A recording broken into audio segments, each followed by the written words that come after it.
Question. Yes, sir. First off, I just want to say thank you for coming here. Every year I've been here, you guys by far, out of any of the guests, are the nicest and most gracious guests that we've ever had at DrivingCon.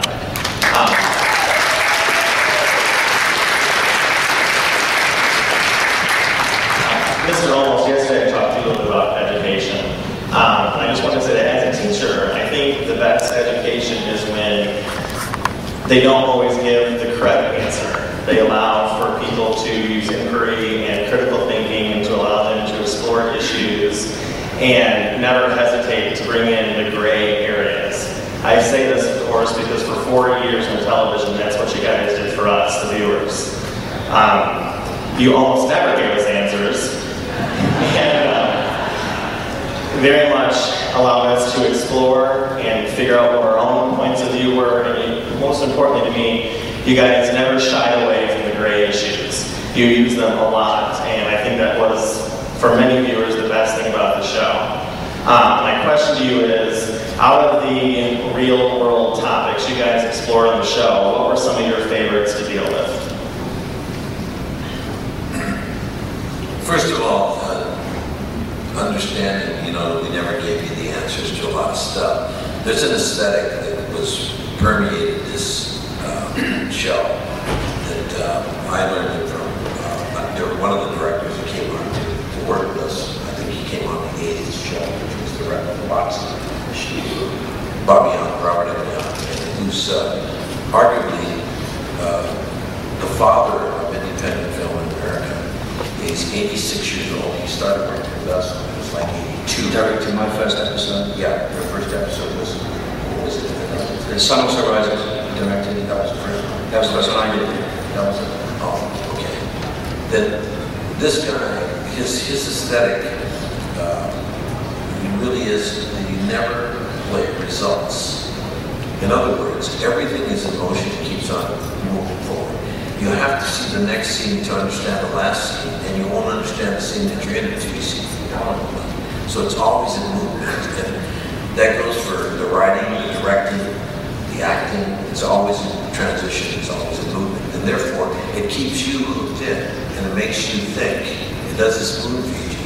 And if in musical terms, it's dun dun dun dun dun. Okay, the dun. Okay, that's the result. Dun dun dun dun dun. Dun dun dun dun dun dun dun dun. And you never hit the final note. You never hit the resulting note, and you keep everybody moving. And that's just one of say 6 or 7 major aesthetic points we were using inside from the very first that we started this show. And I brought them in and introduced them.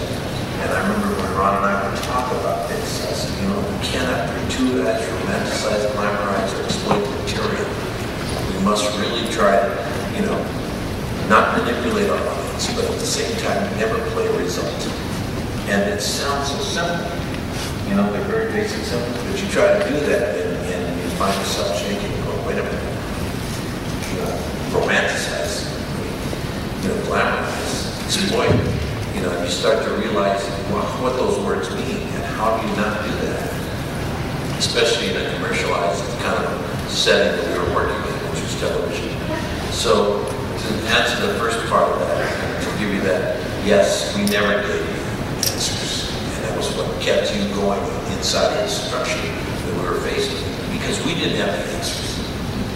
The humanity that we were facing and the people that we were dealing with, us as actors and as the people inside the show, we didn't have the answer. People come up to me and say constantly, did you guys know when, Starbuck got killed that she's going to come back as an angel or whatever, that she was going to come back? No. When we read it, she was dead. When I got shot, I was dying on the table. I hadn't read it.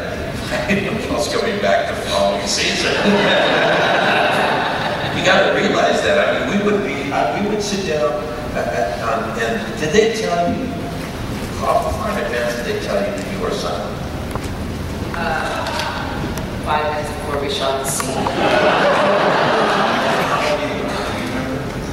I was told the day before, but we shot that in December, and I saw some pieces of paper at Reimer's house that I wasn't supposed to in September. That's right. And I wasn't allowed to say anything. So for 3 months, I would walk past David and Ron and go, so, anything coming up for the chief? Anything big? No, just fixing vipers, just, liars! Liars! So I had to sit quietly for 3 fragging months. You better not make me smile, mother fragger, yeah. So, for Colonel Ty, Michael Hogan, what you see Hogan go through on camera about the hatred and coming and not believing that he's a silent is true. He hated it. I remember. And I was with him when he found out. We found out together. Bullshit. Bullshit. I'm silent.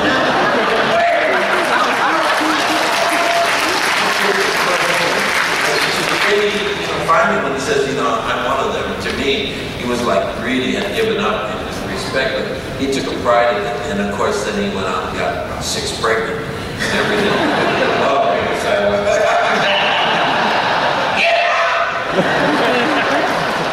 He was too much, but there you go. So that answers some of that question. Next one, please. Right back into a thought line for you. When you found out, did you change your approach of how you were playing Tori? Because aside from not being Billy, there was something that some people just thought, there's something about Tori we don't quite trust. And you were the first one to kind of turn as Chief finds out the hard way. So the question What are you referring to? changed my approach.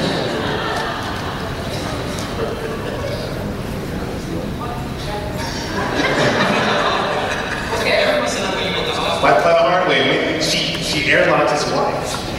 That was you!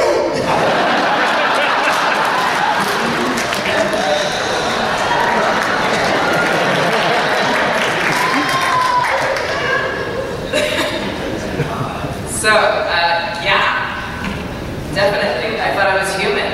And then, you have to change the approach because you would have to change your approach. Really, if you woke up and was like, shit, this is not bones in here, yeah, definitely I had to change my approach and how I play story. It would rock your world if you woke up and discovered you were a robot. This side.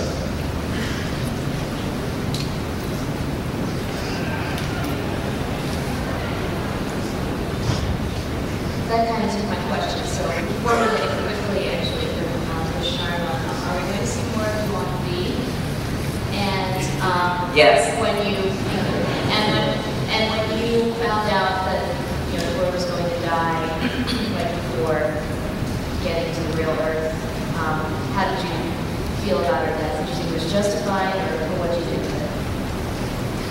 Unhappy.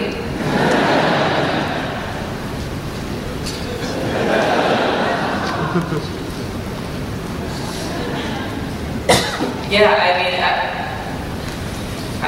I don't think it was justified. What?